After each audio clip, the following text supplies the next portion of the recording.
Welcome back, listeners, to another episode of Mind Over Matter, where today we are tackling a deeply personal yet often overlooked topic: divorce. While the emotional toll of divorce is universal, of course, the support systems in place often lean toward women, leaving many men struggling to process and navigate the complexities of separation alone. And to help me with this conversation, our guest today is Paul Murphy, the creator of the Divorce Detox, an online digital guide specifically designed to help men move through the challenges of divorce with confidence and clarity. And a bit about Paul's journey. His journey is unique one. He transitioned from being an inner city paramedic to administrative roles in healthcare, publishing over 50 articles and speaking at conferences before launching Detox in 2024. When he went through his own divorce over a decade ago, he realized there wasn't a singular resource that addressed the emotional, financial, and legal aspects men face. And that inspired him to build Divorce Detox, a self paced online program to empower men to navigate this major life transition. Listeners, let's quickly get ready to dive deep into this conversation. So, Paul, welcome to the show. And as always, it's an absolute honor having you with us. Well, thank you so much for the opportunity. I look forward to the discussion, and thank you as well for the very kind and generous introduction. That was very nice. I look forward to going through topics and answering questions and things as they come up from yourself. So thank you. Absolutely. So, Paul, a really interesting professional journey, emergency healthcare, and then to launching something as personal yet very important, universally important, an online divorce resource. So, what was that pivotal moment that motivated you to start your, journey of divorce detox? Great question. And just to give your audience perspective on this, I was a paramedic for years and met my ex through work and then went to healthcare administration. And during that time, I was publishing and speaking at conferences. And then we got married, we had kids, and things got a little bit rough. And then I got laid off. And then we decided we were going to get separated. So through the divorce process itself, I went through a couple layoffs there, even post divorce.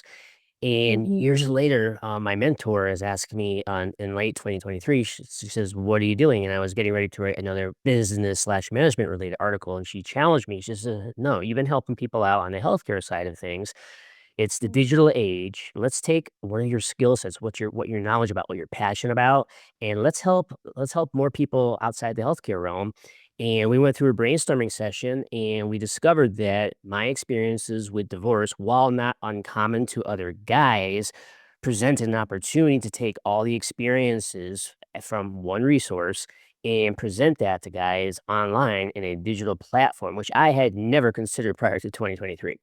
And it took about a year to create the program. It's live. We have people going through the program, and it was really the mentors. Now I have two of them who are guiding me through this process. And I think for guys as well that are listening and women, because believe it or not, there's women have actually approached me regarding this program for their friends and things of that nature. While the program talks about a lot of the nuts and bolts of divorce, it also touches on the emotional aspect and the mindset aspect because I completely underestimated the impact that it was having on me going through my divorce. And in hindsight, in creating this program, I realized that while there are other programs out there, to your point, I wasn't finding a single focus location for these resources. And so that is how we got from being a paramedic to management stuff to launching a side hustle with success, with having people enroll and getting really great feedback and us tweaking content as feedback comes in. And it's not just my stories, it's actually stories from other guys who I've interviewed and we include their feedback on divorce. So it's been a very fascinating journey, one I would never have anticipated, but I'm enjoying it and it's great being able to help guys and women and even sometimes kids. Wow. Wow. That's really fascinating, how personal struggles they often lead to some of the most impactful solutions. And talking about the emotional toll and the financial toll as well of divorce on men. So, first of all, uh, you know, while it is right now, it's a norm to address to women's mental health struggles or physical struggles, of course. But I think for men, it's kind of still a taboo to address their mental health struggles as well.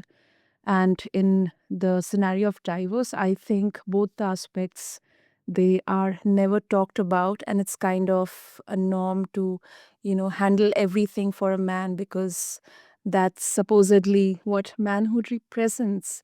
That's exactly, the association. So, um, how does divorce detox help men process their emotions?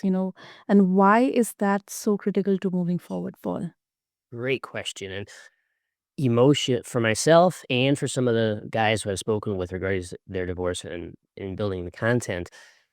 While guys, the typical stereotype to your point of guys aren't going to care about their emotions, the catch is if you're human, your emotions impact your mindset, your thought process, and oftentimes how you just behave in general. And when I was going through my divorce, and this is reflected in Divorce Detox, I suggest to guys always be open to seeing a therapist, even if it's Mm, just once to touch base to see how you are doing. At the least, from the emotional aspect, talk to people, vents, let things out. Most people that I've spoken with that have gone through a divorce, whether it's amicable or not, have experienced emotional peaks and valleys. And Divorce Detox addresses all of this. And for guys, if you don't want to go to a therapist per se, that's your choice. There's no judging. You don't want to talk about it. That's again your choice, no judging. But if there are things in life you like to do, whether it's playing cards, going for walks, what have you, preferably healthy habits, if you will, then utilize the healthy habits to help you manage your emotions. And I say this because I recall an emotional detox talks about this as well from the aspect of that when you're going through divorce and if you're working things like that, the emotions come in and can impact your mindset.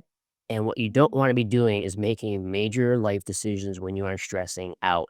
And I realize that's not always possible. And Divorce Detox talks through the process of make sure you're managing your emotions, be aware of your mindset because that influences decisions in general, especially financial decisions or decisions with regards to your assets.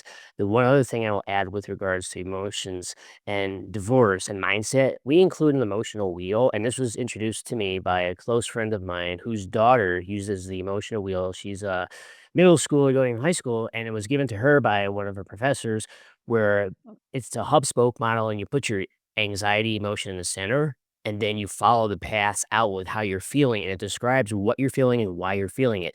So maybe I'm generally stressed because I have to go see mediation, for example. I'm a guy going through divorce. I'm going through mediation. Every time I go to mediation, my hands start sweating. My heart rate increases. Why is that? It's because your emotions are kicking in, and it's good to be aware of that and then to find healthy ways to manage that. And through the Divorce Detox and through the program, we place a huge emphasis on emotion, mindset, and just being aware of your presence and how you're behaving and how you're interacting. And mm, with emotions, it has such a profound impact that even your kiddos, if you have kiddos or your friends, will pick up yeah. on it. And the awareness is critical. Absolutely true. And I loved that you mentioned about that upspoke wheel, that emotional wheel. I think it can work at so many levels, such a simple yet very effective technique. Um, Also, Paul, finances, I mean, they are one of the biggest stressors in divorce. And um, what are, according to you, some of the most common mistakes men make financially during a divorce, and how does your program help them avoid those pitfalls? And also, I would like to add another question to it. Do you think it's especially who are, let's say, talking about or they have gone through their divorce, and now they are maybe again getting that opportunity to settle, or maybe settle with their partner. So is it okay to talk about everything even before settling with the partner, especially, let's say, there are some conditions to be followed or something like that? Yeah, great question. So I'm gonna address the first one, and as we go through this, feel free to interrupt if need be, because I wrote down budget and I wrote down married slash Uh-huh. significant other. So I'm gonna walk through these here. First, for the budget aspect, critical elements. Hey, I will openly admit that when I was married, my significant other was our housekeeper with spreadsheets for the budget. Once we got divorced, I was like, "Uh oh, I need to go figure this all out." And that's okay, but I encourage men to be aware of their spending A through Z. And it's not that you're being paranoid, it's just being aware of it. And the relationship I have with my ex is one where she just managed the money, big decisions. She come to me with smaller day-to-day stuff she managed. So I wasn't privy to some of these small. She mentioned it to me, but I wasn't tracking it like she was, which is fine. But then once you get divorced, you now own your life, your budget, your assets, and your money, and knowing what your pre-divorce budget is, what your going through divorce budget is, and even your post-life divorce budget is key. And if you have kids, it adds layers of complexity, in my opinion, to the divorce process because now perhaps there's spousal support. Now you may have child support. If you get divorced and the kids are young, there's expenses associated with that versus getting divorced when they're older. The other item to consider here that I totally appreciated when going through my divorce is when you sign the paperwork and you're divorced, you just sign a piece of paper. You are divorced for life. And great example here, Mike, we got divorced when my kids were young. They're now adults, young adults in their 20s, thriving, doing well, but there's still life costs that you, depending upon the terms of your divorce, that you might be accountable. So I think for guys, it's critical just to keep aware of your budgets, regardless to how wealthy or not wealthy you are. It's still a good practice, and we include links to spreadsheets and spreadsheet templates for that very specific reason. And I know of one gentleman who got divorced in his 50s, had grown kids, and because of his situation, his Mhm. spousal support is over 10 years, he'll be spending hundreds of thousands of dollars, which he did not expect. And it's financially, it's huge. So budget awareness in general and knowing what your costs are, to me is critical. The second item that you mentioned about marriage significant other, and I can speak to this personally as well. I'm in an exclusive 3-year relationship, and we have had those conversations of being open about where we at financially, what assets I have, what assets she has. We're currently not going to be mingling them, and that's a choice. And I think having been married once, gone through one divorce, my take on anything going forward, whether a significant relationship or anything else, is very open discussion conversations. Yeah. Even if they're uncomfortable conversations, you have to have them. I mean, we're going to be applying for an apartment to combine two households, and you have to disclose your finances and your credit scores. And some of these conversations can get super awkward, and maybe you discover that your significant other makes more than you. Hey, it is what it is. But having those conversations and being aware of when you walk into something, how the finances are gonna play out, and if your new significant other has a kiddo and or, other relatives involved, how do you Mhm. support them financially minus the emotional part? So the question you raise here with regards to that new relationship, I think is key, and once you are in a relationship, you guy are gonna have to make the decision of what and when and how much detail you disclose to your significant other. And I am to the point where I don't wanna be dating again. I have a wonderful woman in my life, and I'm just being open and allowing the insights, etcetera, to go forward. And that's a decision that I made. I know some other guys who are in relationships. One is super, super successful, got married, he's happy, they're doing great. There's another person I'm aware of who is, he's not being terribly forthcoming, and it's his choice. And so there's no set way, but from my perspective, honesty, open, and you don't have to like share all of these if you don't want to, but honesty for me is key. Absolutely, absolutely. I totally agree with you. Also, another aspect, when kids come into the scenario, so talking about co-parenting, many men struggle with balancing being present for their kids while also rebuilding their own lives. So, what are some practical strategies you would like to share with men to help them maintain strong relationships with their children post divorce?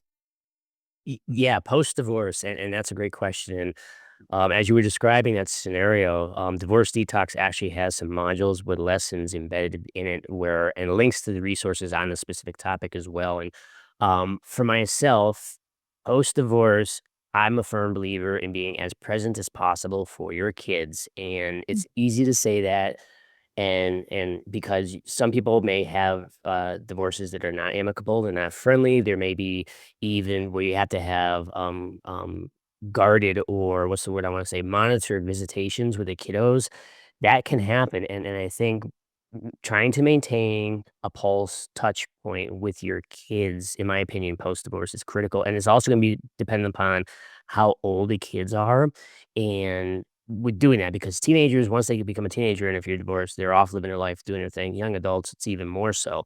I know some divorced people who, guys, keep in touch with their kiddos on a daily basis. I am a one every other day or so keeping in touch. I Mhm. will tell your listeners the hardest thing for me with my divorce, and I'll keep it brief. My son switched from hockey to skiing. And when he was in a hockey mode, we were together all the time because I was coaching, playing with him, etc, and we had all kinds of time to get in the car, going to things. Once you switch to the skiing, especially the competition, advanced expert skiing that he's doing, I never saw him because he's always in the mountains. And I can't get to terrain because it's so technically advanced, but I hear about it afterwards. So I missed that quote unquote car time. And my daughter, when we were going through divorce, she wasn't 16 yet. We were going through, my son was younger than my daughter as well.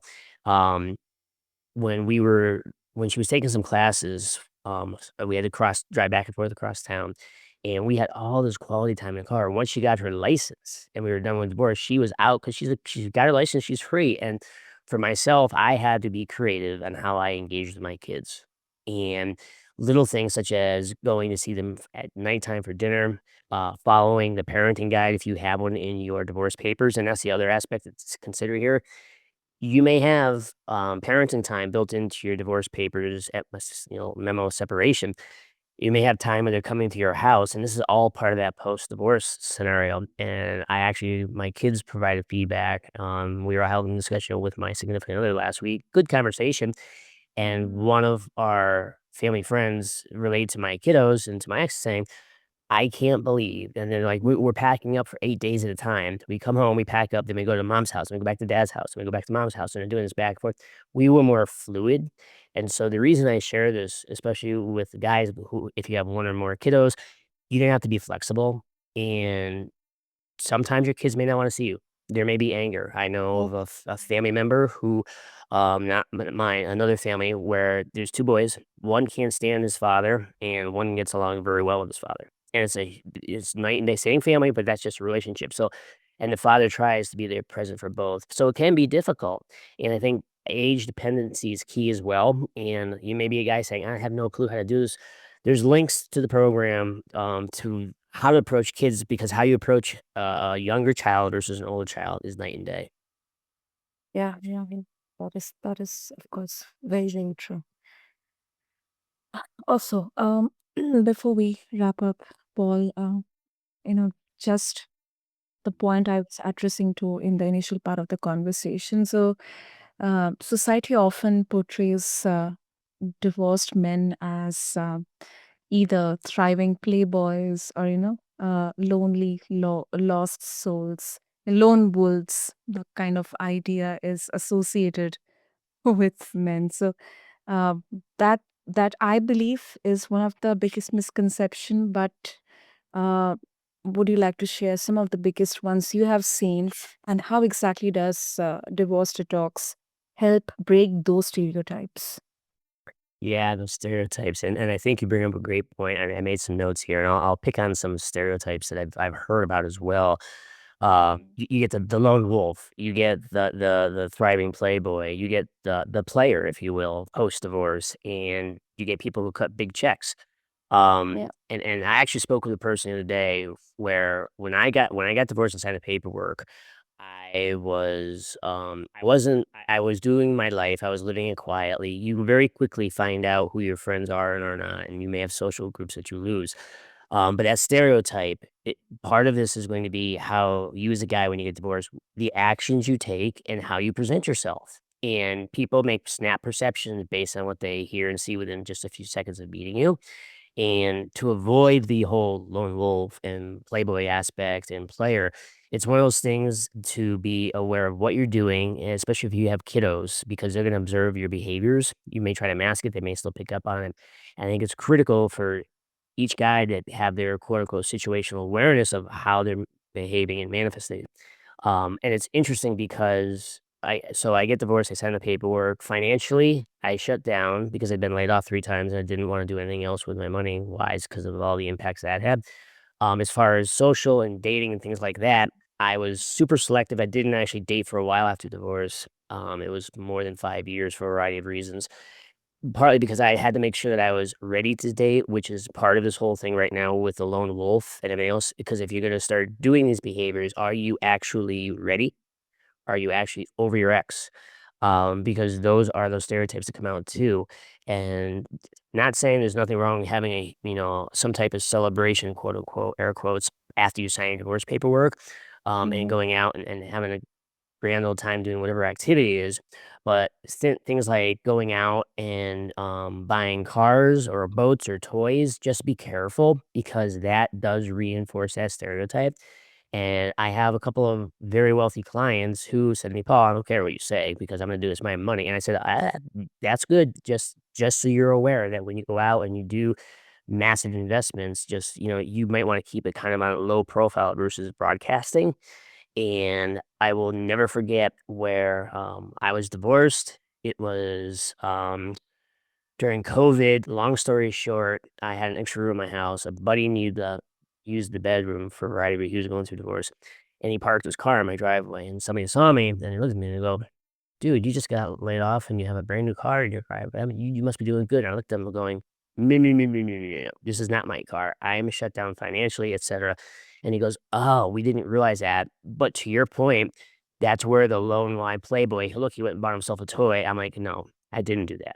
And while every situation is different, those stereotypes, once they're cast, oftentimes they stick. So just for guys to be aware of that as well, and you may have to gain awareness of your behavior, 'cause only until you are aware of how you're behaving can you change it as well. And that may require getting some hard feedback from friends, if you will. And maybe it's your boss who comes to you and says, "I don't like the way you're working." Maybe it's through therapy and your therapist notices some changes. So super good question that you ask. And I don't think there's a single correct way to do it, and I think that all the other factors of divorce play into that stereotype, of that. So I hope that gave some context to that question, which was a great question. Definitely, definitely. And I think it's not about just moving on quickly, but it's more about rebuilding with intention. Uh, Mhm. so, Paul, before we wrap up, of course, if our listeners would love to connect with you and explore more about Divorce Detox, how they can do that. Yes, there's a few ways. One is go to the website, divorcedetox.com, and the detox part of the divorce detox has 2 X's.